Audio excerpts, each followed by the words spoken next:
welcome to the most excellent 80s movies podcast. It's the podcast where a filmmaker and a comedian crash, bang, and explode their way through the 80s movies we think we love or might have missed with these our modern grown-up eyes to see how they hold up. And this is Mad Max 2, The Road Warrior, a movie selection from 1981. This is what it has come to. Look! Out there! They're coming back! Come on! Move it! Here is where it shall be decided. Here it is. Greetings from the Humungus. In a world without gas, The Humungus rules the wasteland. I'm gravely disappointed that you wish to take the gasoline out of the wasteland. Defend the fuel. We'll never walk away! Give me the pump, the gasoline, the whole compound. this is a land that prays for a hero. Well, if anyone's gonna get in there, it's gonna be you. This is Mad Max 2.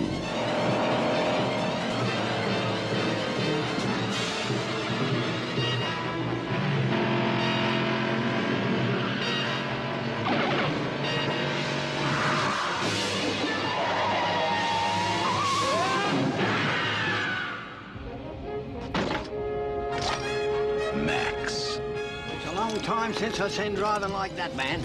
the warrior of the road. You're okay by me, pal. Gotta hand it to you, Treasure. The last of the V8 interceptors. Every day we get weaker while they get stronger.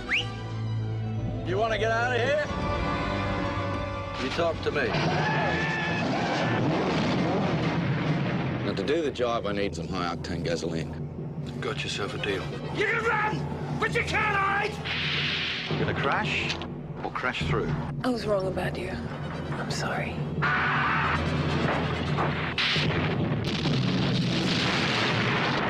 When it's every man for himself.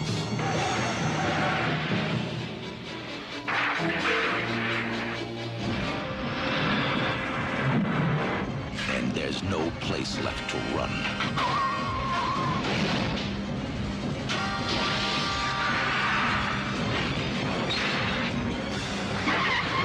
When all that's left is one last chance. Pray that he's still out there. Somewhere. Mad Max 2.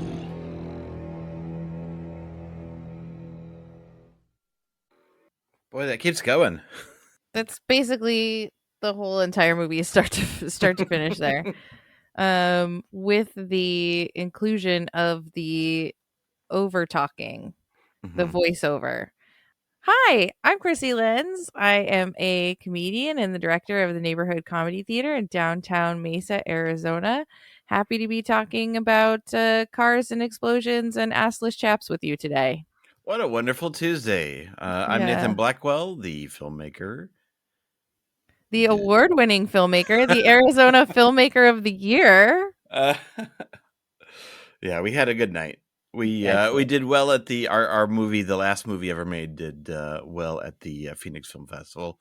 It was just a really good time. There were a lot of great other Arizona films there, and just other films in the competition and the different categories. There was a lot of it. It was a really good festival this year. Well, congratulations right now. I'm so proud of you. So what is your Mad Max experience? Well, there's so I've seen The Road Warrior probably 3 or 4 times. I would say I've got a good bet. It's like some of these franchises, it's hit and miss. Just depends on like who you know and what you're catching on TV. I think I caught Road Warrior pretty young. And I've never seen the first one.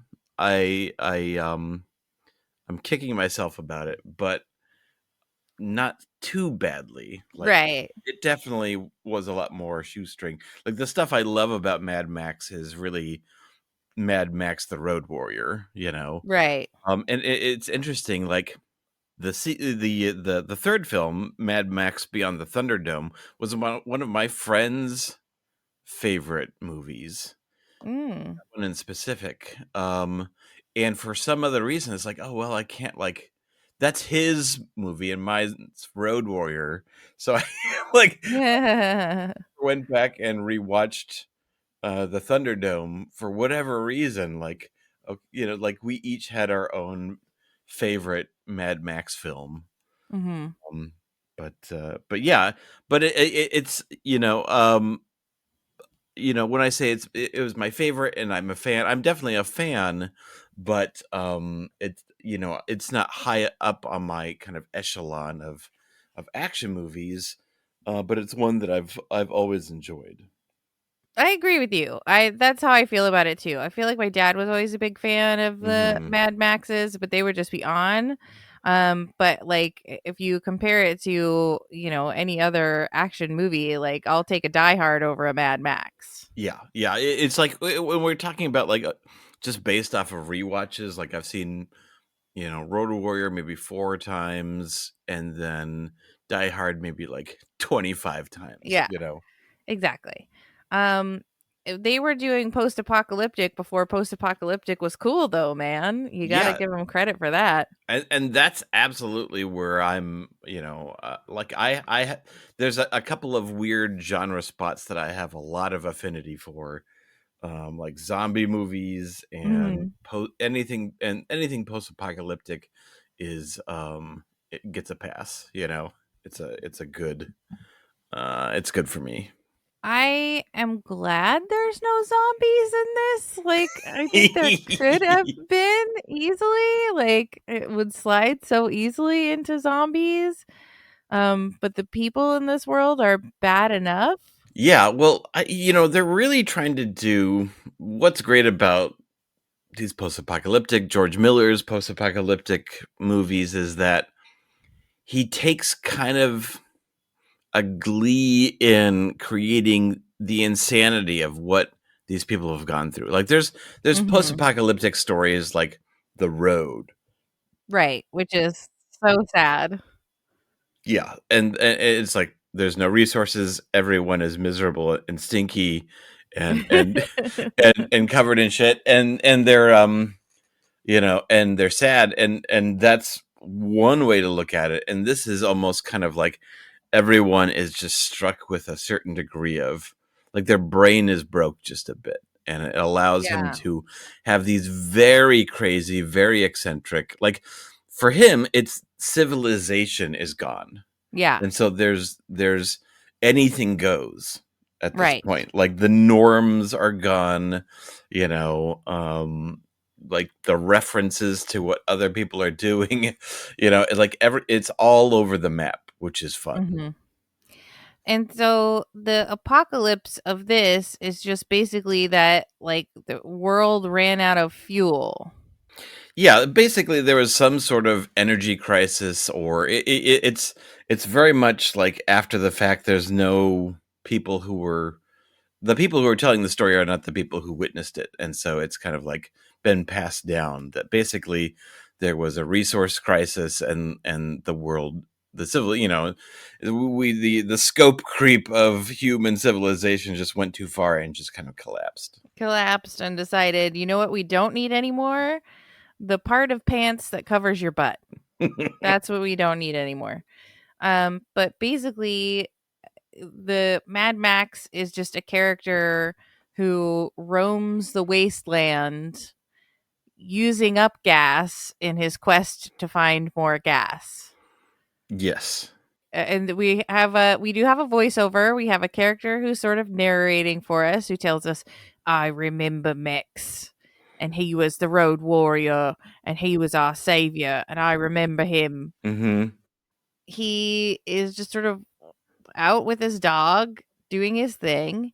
He meets a lively, weird character that we later learn is a gyroscope captain, who lays in A wait. gyrocopter captain, like a gyro. Oh, what did I say? Gyroscope. Did I say gyroscope? Yeah. Yeah. Okay.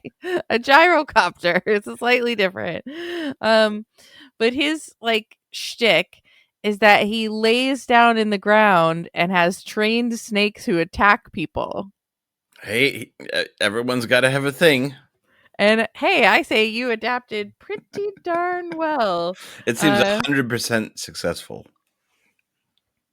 Yeah. And not for Mad Max, though. Mad Max catches the snake by its head and kills it. But together they observe. Well, first he gets attacked by these roving marauders. Mm-hmm. Are they called something in this movie, or I just kept referring to them as the bad guys? I don't know if their organization. I mean, they're led by the Humungus. Mm-hmm. And I don't know. my internet research is not always. We'll call them the bad guys, but you can tell that they're bad guys because they wear a lot of black leather. Mm-hmm. And you can tell the good guys are good guys because they wear a lot of white canvas. Yes. Like yellow silks or whatever, just very, very light, breezy, summery wear, which is smart, honestly. Smart in a desert wasteland. Yeah. And I feel like in defense of this whole needing to drive everywhere, it works much better here being like a desert wasteland. Like you've got to continue to move from place to place to get resources because there's a lot of empty nothing, you know? Like it's it's like Phoenix, like it's a car town, you know, not very walkable. Not walkable at all. No, and so you really do rely on your car or your bicycle powered gyrocopter. Yes. Which is a smart thing to have. We should all take classes about building bicycle powered gyroscopters. Well, if we put the plans away so that future generations can find it, we can kind of set them up for success. Yeah. You know? That's what they'll need. Yeah. So Max and the gyro captain observe a little hole in the wall, except there's no wall, a hole in the wasteland where the good guys, we'll call them, are mining fuel. Yeah, so they have a this huge compound that's protected, but you know, they've got marauders on their back, you know. At all times. It's kind of cool when we see them when we see Max and the gyro captain played by Bruce Spence, like, you know, spying on the situation. Like they're already under siege. Like it's already beginning. It's not kind of like there's rumblings or things like that. It's like we're almost seeing like the action sequence play out, but from binoculars. From binoculars and the world's most comically long telescope. Which I loved. Every time he busted out that like 4 foot, it was probably that even segmented 5 foot spyglass. Yeah. It was hilarious. And then you sort of get this dizzying effect of like watching these attacks through that single-eyed lens. And you see a couple of people trying to escape out of the compound and make it past the marauders. Well, they don't make it. Nope. Max tries to help one of them. Well, he's not really trying. Help is a strong word. Yeah. So this is kind of very much like, you know, like a Western, like Clint Eastwood, like I'm out just to help myself. You know, it's like these scoundrels, these selfish men with a heart of gold, you know, that constantly tell everyone, I'm just here for the gas. I don't care about your cause. Just give me the, you know, what you owed me. But at these pivotal moments, he does the right thing, you know, like this is one of those movies where you can, you know, it's like no man is an island. you know, Right. which if you ever get stuck on like what is your movie or your story about, No Man is an Island can cover like 80% of all stories. Right. So if Except if there was a man who was an island, it might be Max. yes. Except if there's a dog on the island. Mm-hmm.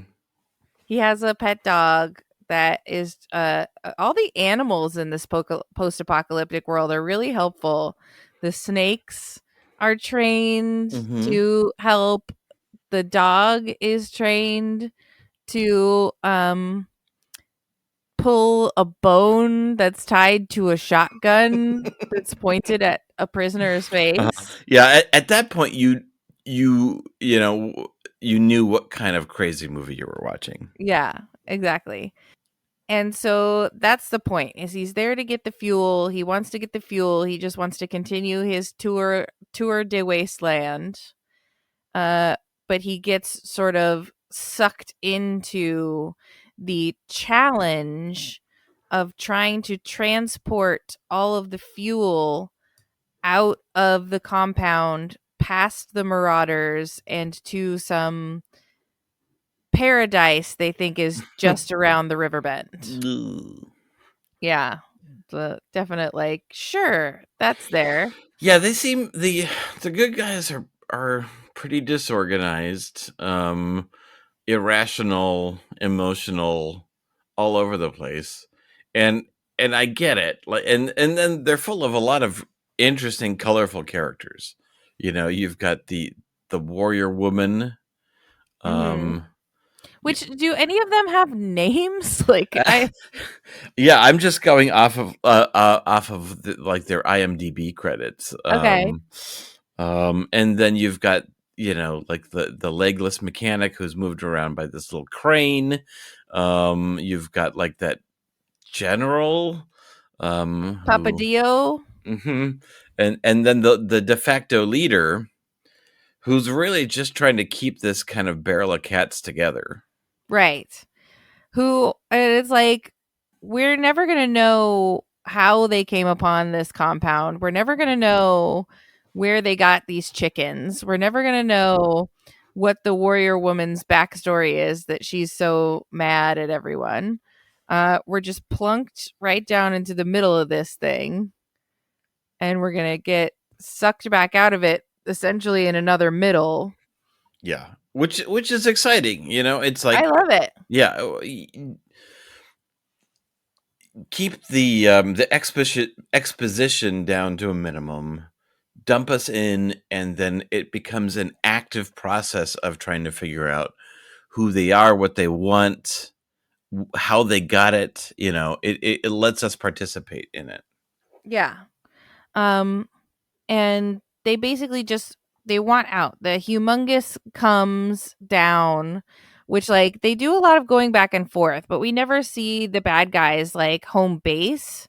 But like, again, for as badly as they want gas, they sure do burn it all up doing donuts in the parking lot of the compound. But they're basically like, we're gonna come in and we're gonna kill you all tomorrow, or you can abandon the compound and leave everything behind, and we'll let you live. So the Humungus is this muscle-bound giant with a hockey mask on. Obviously, like, there's burns underneath.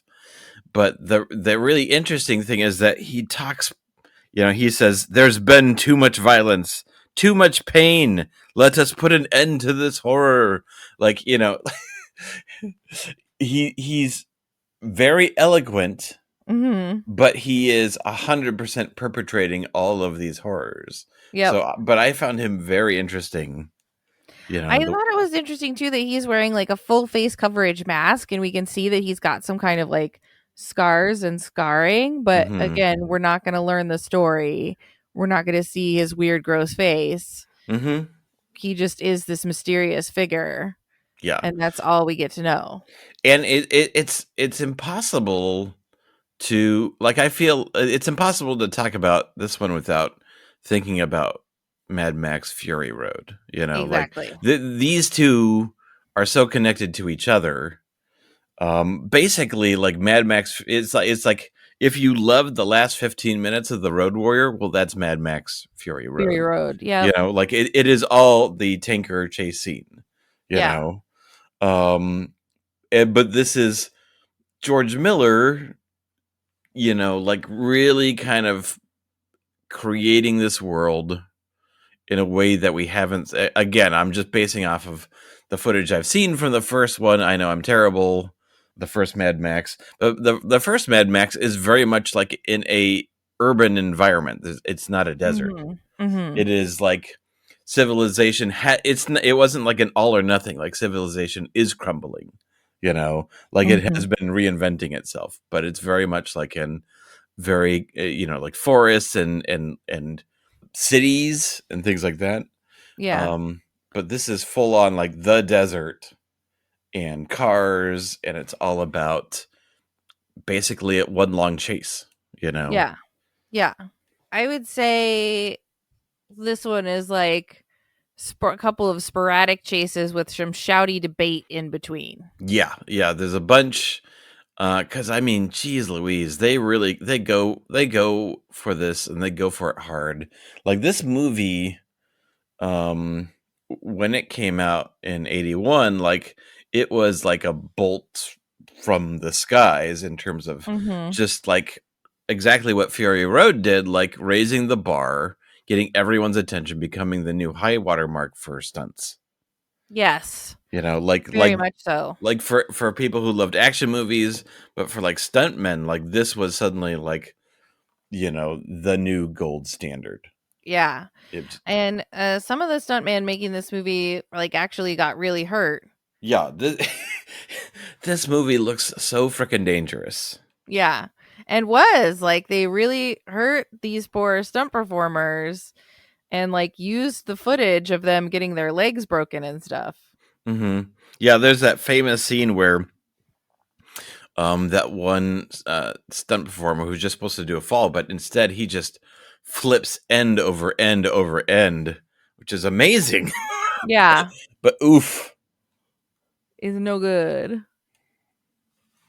I mean, it's good for the movie, but that poor man broke his leg. And I guess we should say in terms of rounding out who the characters are, Max is sort of the little backstory we get in the voiceover is that his wife and child were run over by a different gang of marauders, but it made Max into the grumpy man we know today.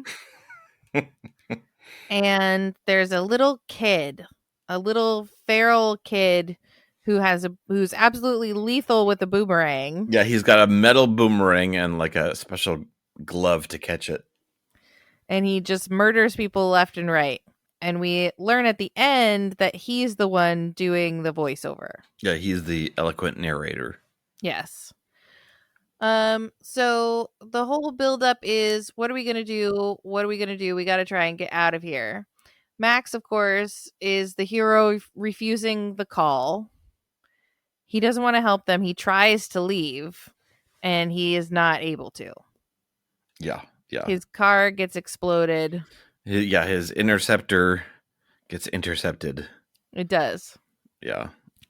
It doesn't do the intercepting. It gets the intercepted.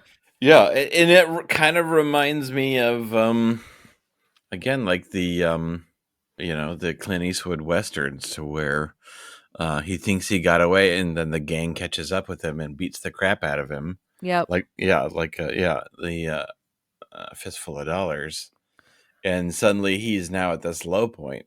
You know, he's beaten up, and he has no more options except to join these people.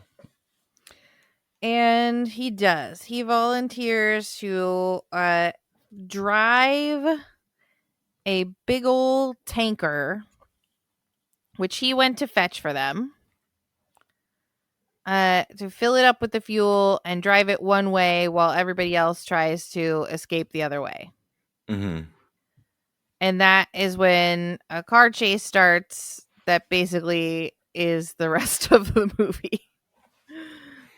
It's hard to talk about this movie, just like it would be hard to talk about Fury Road, I think, because so much of it is cars and stunts and people jumping up from car to car and people shooting something from car to car and Molotov cocktails flying through the air. And I mean, I will say they do their best to give these cars all personality.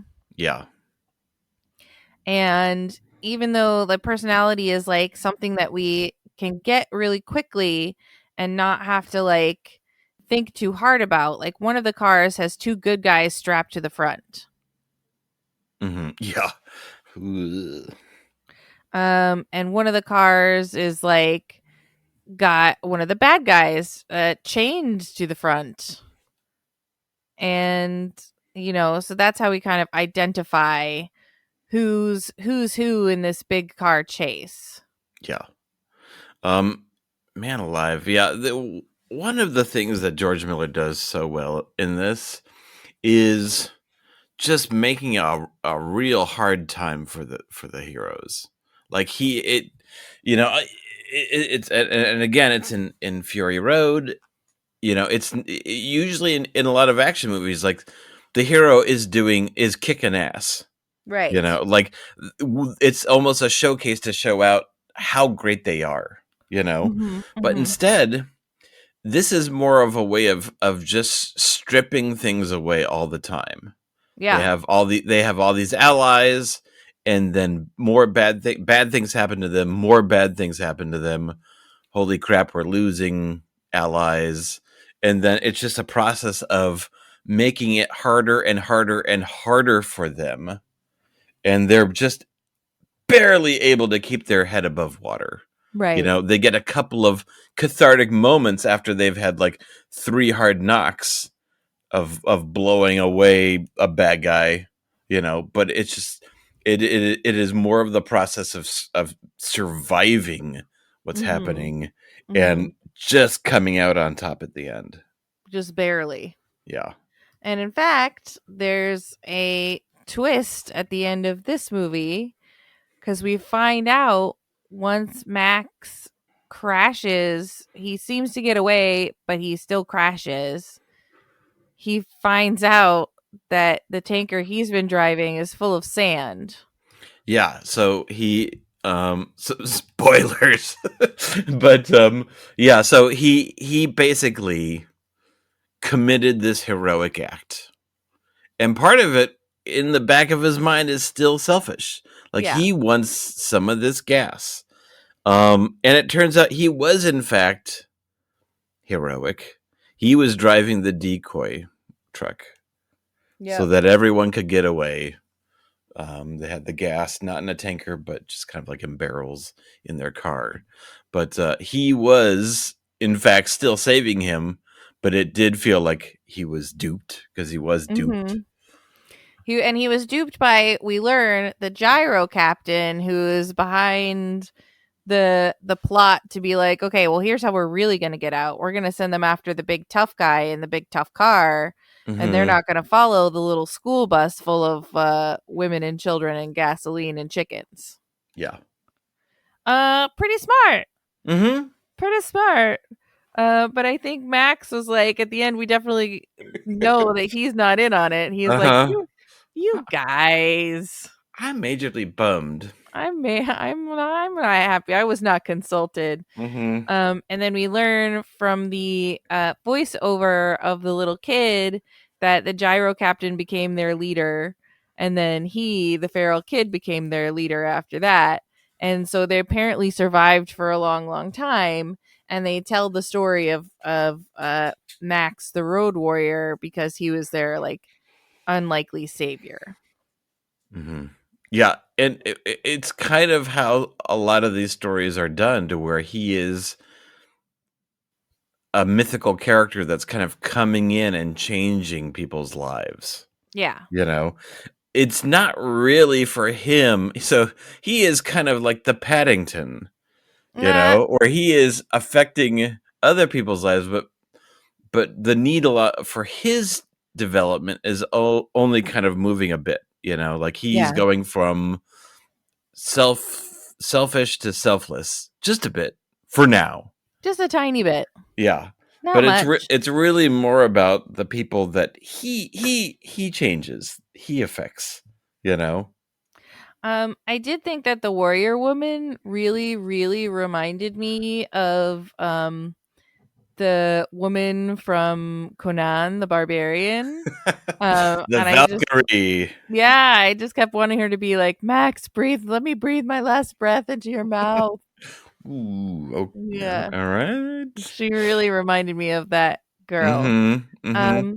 But on the whole, in spite of it being like a pretty fun, pretty exciting movie, it's also, I feel, equally kind of boring.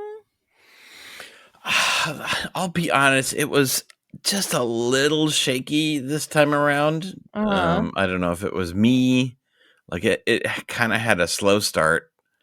Yeah. And a lot of these goofballs, these good guys, we spend a lot of time with them, you know. We spend a lot of time with them waffling about what to do. Yeah. So that did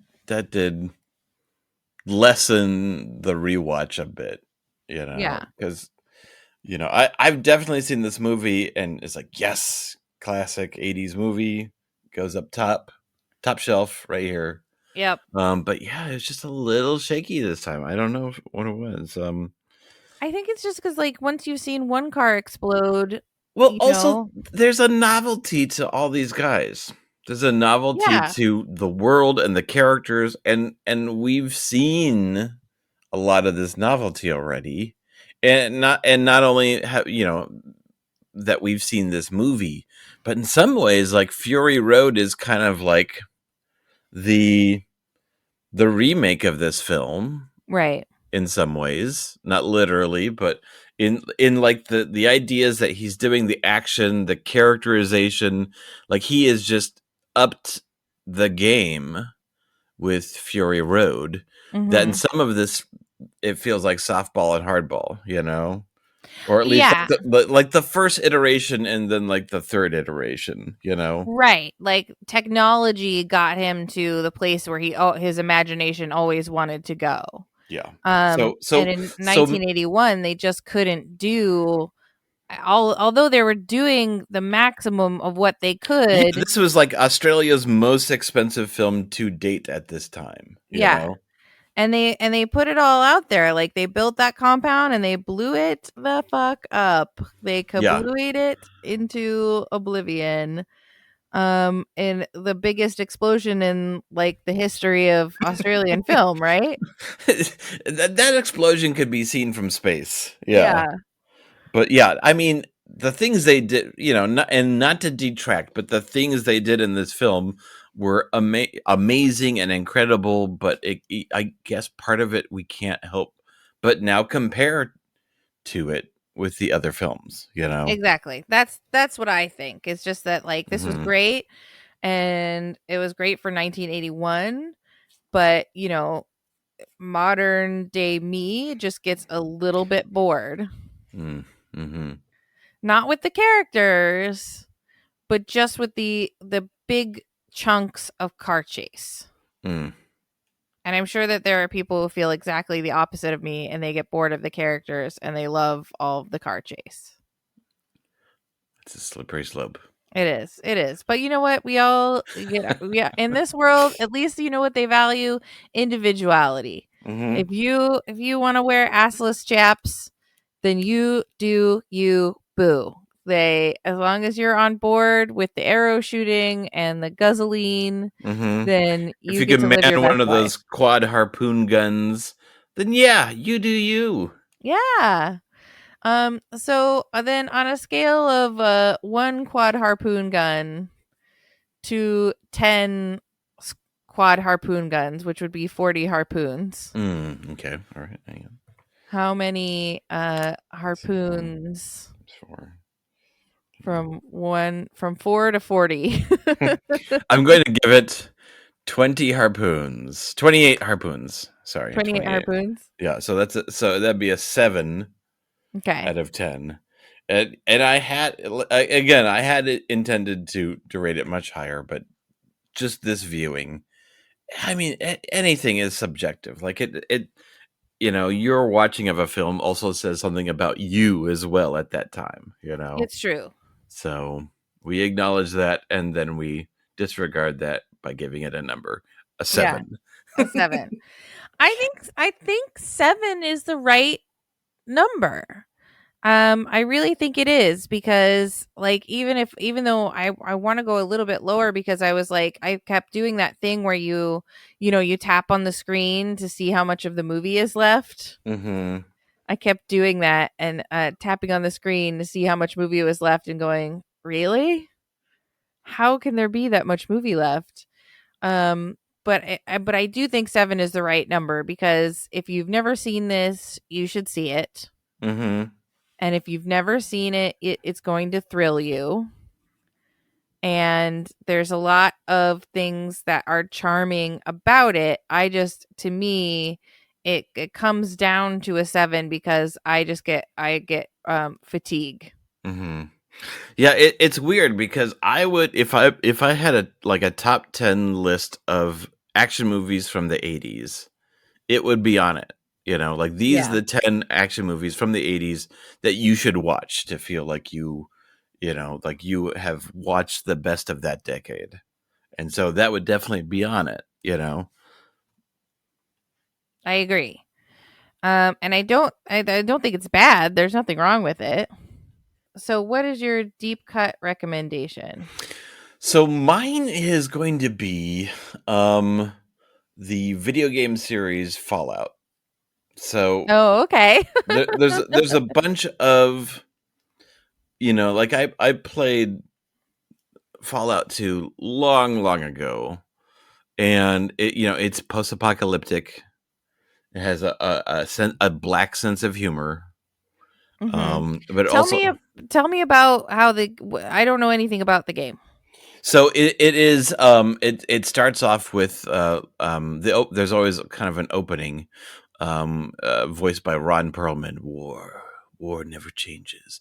And so basically it's kind of an alternate Earth that kind of had its own like it's like when the bombs dropped, it was kind of very much like a 50s style technology, even though some things were more futuristic.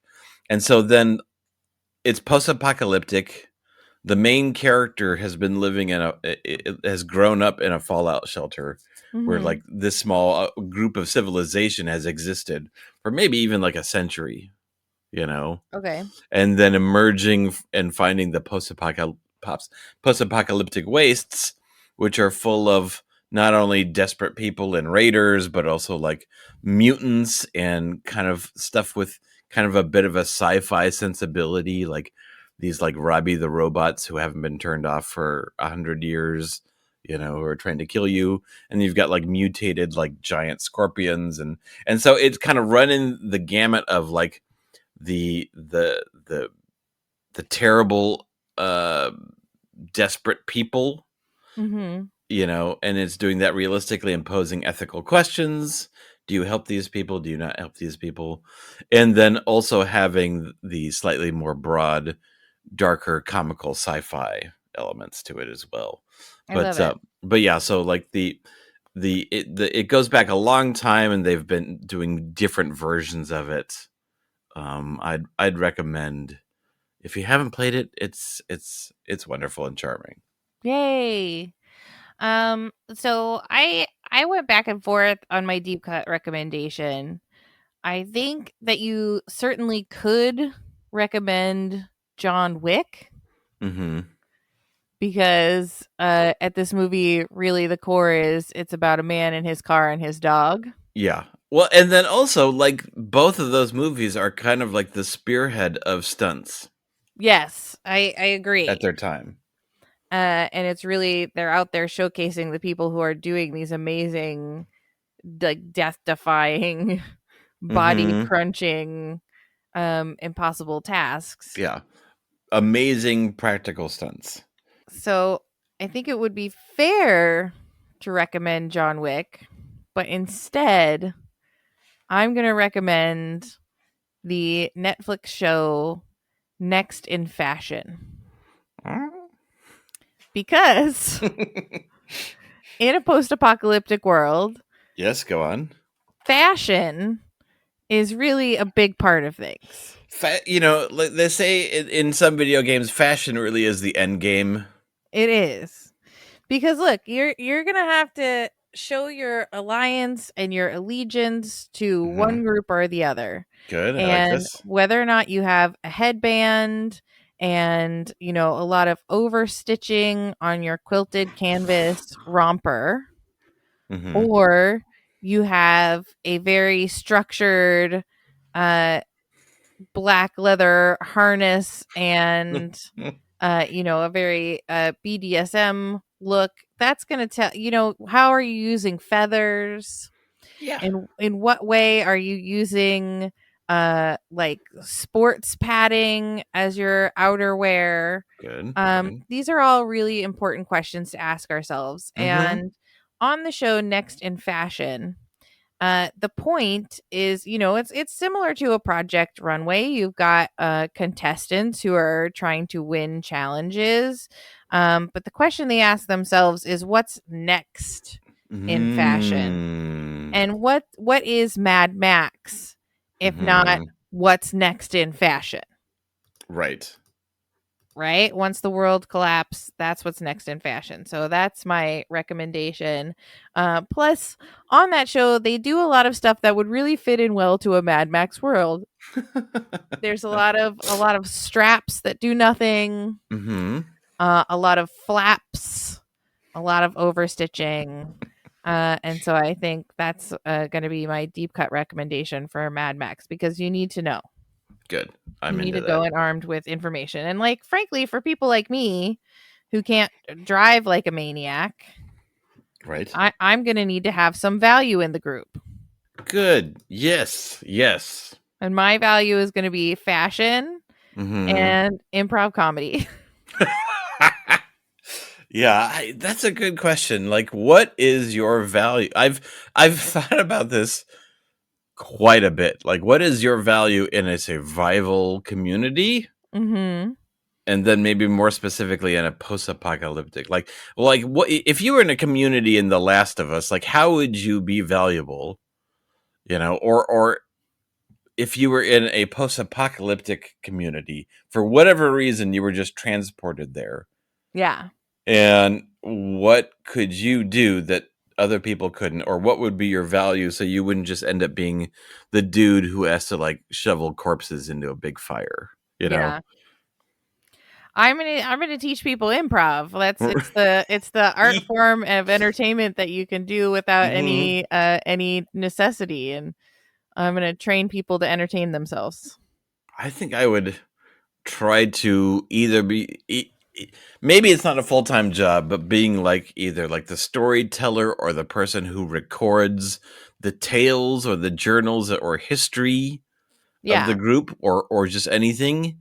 Or maybe that just rolls into maybe being a teacher, Sure. If there's a bunch of kids, maybe. It makes me think of Reign of Fire. Have you seen that movie? Yes. Yeah. Where they're retelling Star Wars. Yes, which is fantastic. In their post-apocalyptic underground world. Yeah. So yeah, that could be your job. Yeah, I'd be in on it. The problem is I don't think it's a full-time position. I'd still probably have to just do it part-time and then do something that's maybe of more value. So, man, I wish during COVID I picked up some sort of survival community hobby. Yeah, sorry. Well, you're still going to have to shovel some corpses, but they'll protect you because you're the keeper of their stories, right? Okay, good. And in the end, we're all just stories, as Doctor Who says. But try to make a living doing it. Yeah, I challenge you. Hey, I hear you, boy. I hear you. Speaking of making a living at it, where can people find and support your award-winning filmographies? So, if the easiest direct route is just to search out Squishy Studios, on the squishystudios.com or Squishy Studios on social media, YouTube, things like that, and it'll lead you to the last movie ever made. But we've also got like the last movie ever made.com, which at this point just sends you to Squishy Studios. But you can, if you're interested in the project, in the film, I would just say, just look up Squishy Studios on YouTube and you can watch the trailer. Excellent. You can find me at the Neighborhood Comedy Theater, The Place, and at NCT Phoenix online. You can find more about you can also find me on the Cool Time Dice Hour, both live at the Neighborhood Comedy Theater in downtown Mesa and on True Story FM. And you can find more about the podcast at mostexcellentpod.com. Thank you so much for listening. Please rate, review, respond, reach out to us on Facebook, friend us. I'll send you some stickers. You can become a member at True Story FM, all that good stuff. And remember, when you're out there in the world, driving your cars and using up all that gasoline, keep the Most Excellent 80s Movies podcast motto in mind. Be excellent to each other and Party on, dudes.